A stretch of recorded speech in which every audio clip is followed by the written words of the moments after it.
Well, good morning and welcome to the Wellness Homesteader. So we are still in our pumpkin palooza. You can see over here on the counter my 9 pints of pumpkin that I canned in the previous video. And I thought this morning I would bring you along because I am going to roast the pumpkin seeds. And I also wanted to mention one little thing. I've noticed in my videos that I go a lot, and I hope that you will excuse that. It has to do with the oral surgery that I had and a missing tooth that I'm having replaced, and I didn't realize I was a loud mouth smacker until I was editing the videos. So just overlook that. Hopefully it will go away when all of this work is finished. So I'm going to swing you down and show you. And no, I still have not gotten a new tripod, and it is crooked. It's driving me crazy. Okay, there, we got it. Okay, so I ended up with 2 1/4 cups plus what I took out to save for seed of pumpkin seeds, and they were very easy to prepare. So I separated the seeds as I was cleaning the pumpkins away as much as I could from the stringy pieces. Now, it will not hurt if you have some pumpkin still clinging to the seeds. It adds flavor, and we know it's nutritious. So I'm not worried about that part. But I put them into a colander, rubbed them around under cold water, washed as much of that off as I could possibly get off. And then the next step, and this is a big part of the secret to making good, crispy pumpkin seeds, is you want to spread those out just on a cookie sheet and let them, forgot I sprayed that, and let them air dry overnight. That will get all that moisture that you've just put into the seed from washing them out. They're still gonna feel slimy, they're still gonna be a little bit wet. Drain them well as you can before you put them on your cookie sheet overnight. Now this morning, it's been almost 24 hours later, I've put them into a bowl and I am going to add a little bit of flavor to them. So I've debated back and forth. Do I want avocado oil or do I want EVOO or extra virgin olive oil? And because I buy my oil in gallons for soaping purposes, I have so much olive oil on hand right at the moment that I decided I'm going to use olive oil. So I'm going to try to be sparing with it. So I'm actually going to measure out. I'm going to try 2 teaspoons and see how that goes. So there's 1.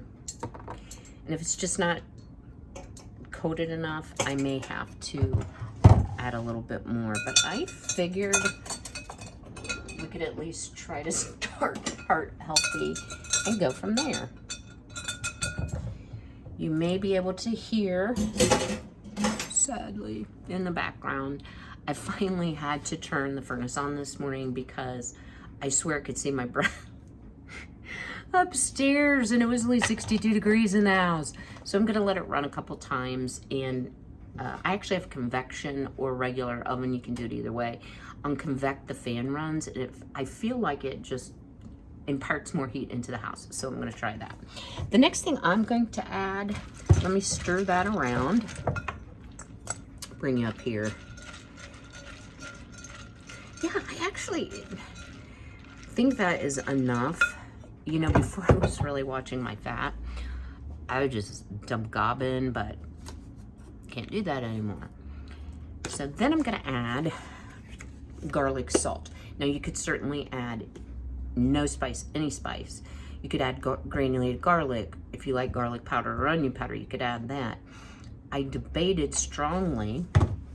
Let me share this with you. Oh, forgot the drawer was open. On using Spice It Up Asian seasoning. But I'd like to maybe get away from everything that I eat being like incredibly spicy. So I'm gonna just do like that much garlic salt.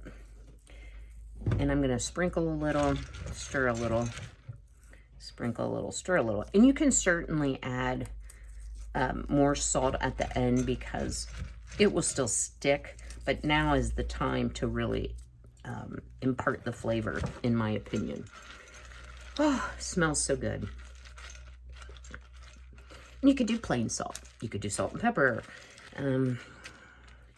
You could use Italian seasoning, whatever flavor that you want your pumpkin seeds to have as their accent is what you should be putting in. So just scrape out the remainder of these. And I have my oven set to 350. The actual recipe where I got this from calls for 325. I just know my oven runs a little cool, especially when I'm convecting for some strange reason. So I just decided, you know what, I'm gonna put it on 350. Oh, few for the floor. If y'all watched my video yesterday, I had a case of the dropsies yesterday. Dropping canning lids and everything else. So what I'm trying to do here is just get these out into a single layer. And I'm going to wait for my oven to beep. And then I'm going to stick them in there 20 to 30 minutes. But I'm going to check it about every 10 and just give it a good stir. So hang tight and I'll bring you back to show you these delicious roasted pumpkin seeds. Well, we have delicious pumpkin seeds just out of the oven.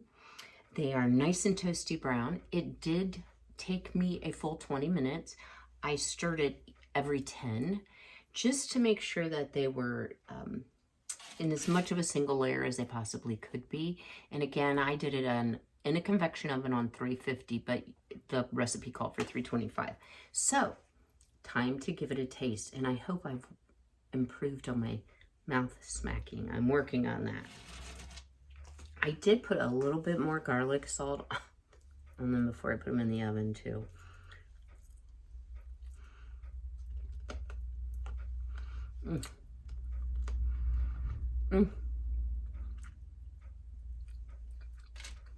Delicious. Right amount of garlic. So I would say for the 2 1/4 cups, I probably use close to a tablespoon of garlic salt. I'm not salt sensitive and I don't add a lot of salt, so I don't worry about eating salt. But if you do, how rude of me, excuse me. I tell you, having sore mouth and missing tooth is a little bit of a challenge sometimes to eat crunchy things. So I'm going to let these completely cool. And then I think I'm going to store them in a mason jar.